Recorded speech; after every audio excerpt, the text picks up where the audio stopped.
신흥사 설명을 해드릴 김유신이라고 합니다. 자, 지금 뒤에 보시는 이 나무는 신흥사 입구에서 만날 수 있는 회화나무라는 겁니다. 여기 설명에도 나와 있는데 400년 된 나무입니다. 400살 된 거죠.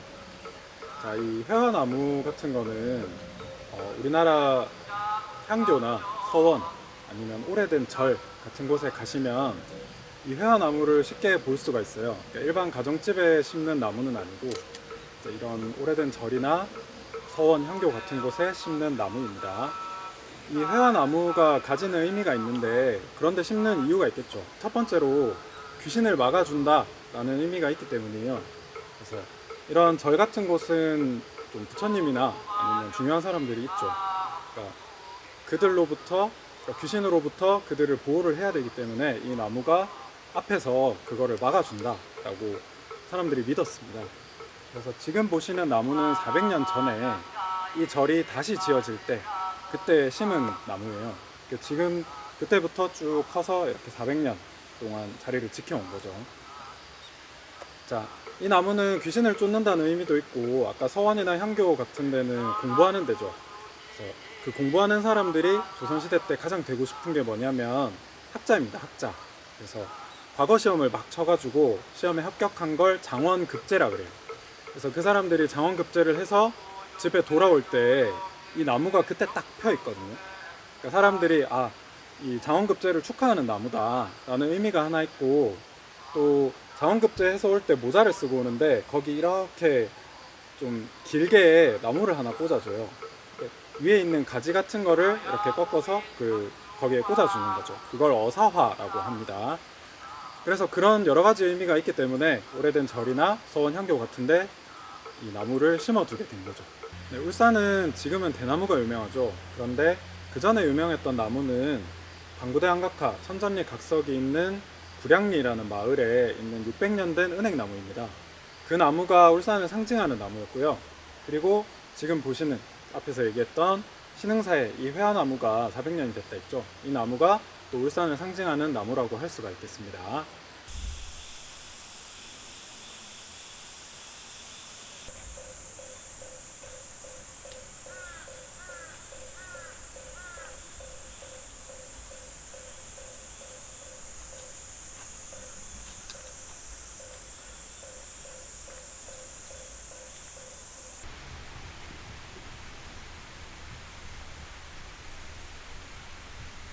네, 회화나무를 지나서 계단을 조금 더 올라오면 이 신흥사의 입구인 사천왕 문이 있습니다.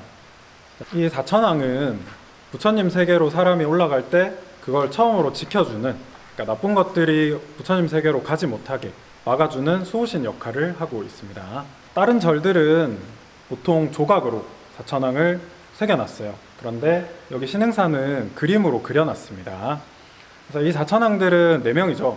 그러니까 다 각자 무기가 다르고 하고 있는 손동작이나 몸짓이 달라요. 그래서 이런 것들도 한번 자세하게 관찰을 해보시면 좋을 것 같습니다. 그리고 우리가 오늘 아주 중요하게 볼 것이 단청 반자죠. 단청이라는 것은 건물에 색칠을 해놓는 거예요. 뒤에 가서 자세히 설명을 드리겠지만 일단 입구에 보시면 이렇게 단청, 지금 색칠이 되어 있는 것들은 다 단청이라고 보시면 되겠습니다. 자, 그리고 안으로 들어가면 계단이 있죠.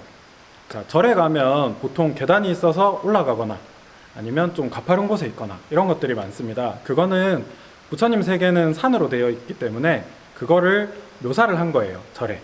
그러니까 사람들이 그 산을 올라가서 점점 부처님을 만나러 가는 단계가 되는 거죠. 자, 입구를 이렇게 받고 이제 안으로 들어가서 본격적으로 신흥사를 보도록 하겠습니다.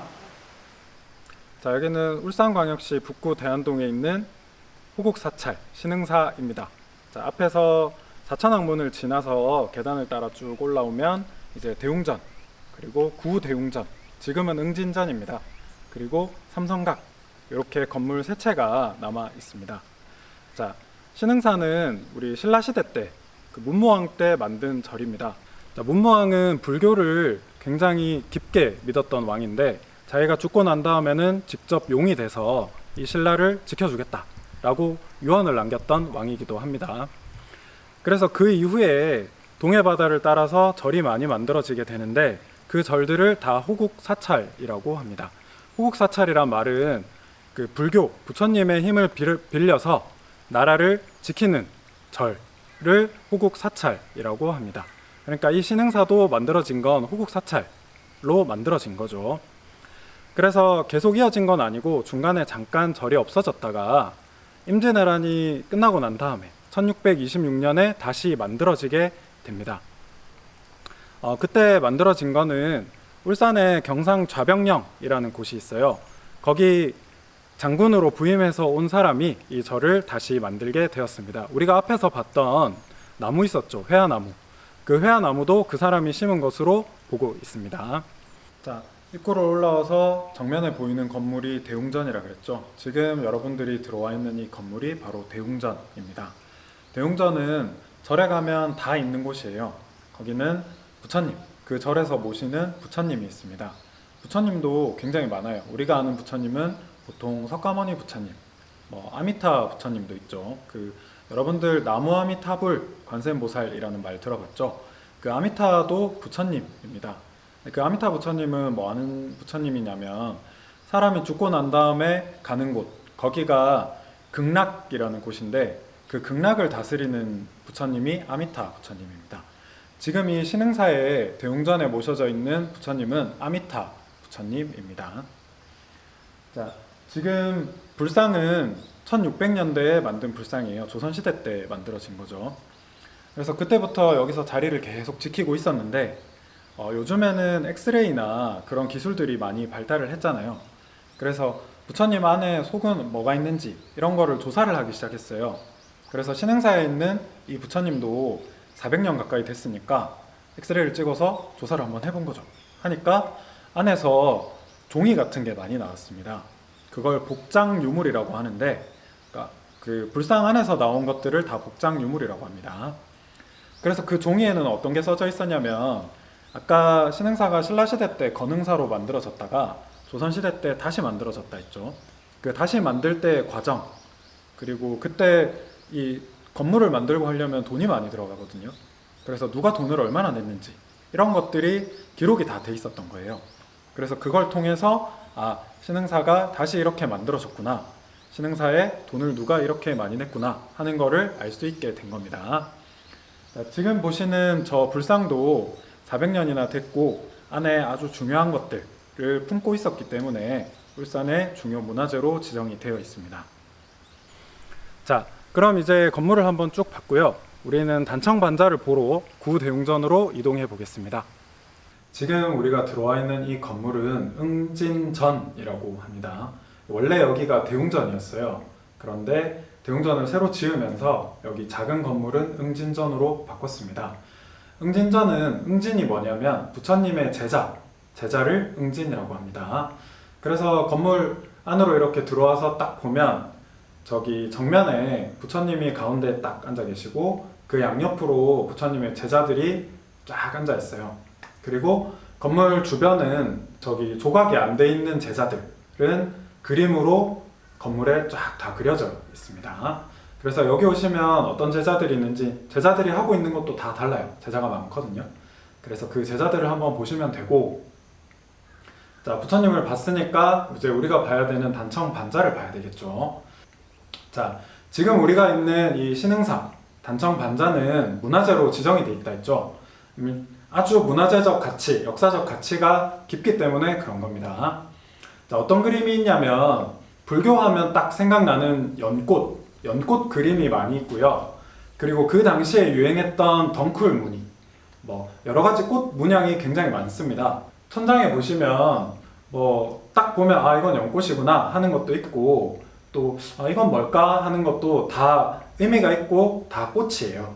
그래서 불교에서 아주 중요한 꽃들을 그려 넣은 겁니다. 그리고 이 천장에만 있는 게 단청이 아니고 옆에 있는 나무, 기둥이죠. 이게 기둥, 그리고 대들보, 여기에도 그림이 다 그려져 있는데 중국, 일본, 한국 중에서 우리나라에서만 나타나는 겁니다.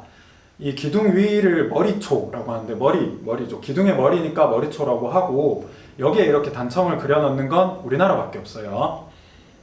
그리고 이 신흥사가 아주 중요한 의미를 가지는 것 중에 하나가 이 기둥하고 기둥 사이를 가로지르는 대들보가 있어요. 이 대들보 끝에 보면 그 먹으로 대나무 같은 걸 막 그려놨는데 저건 조선시대 때 유행했던 겁니다.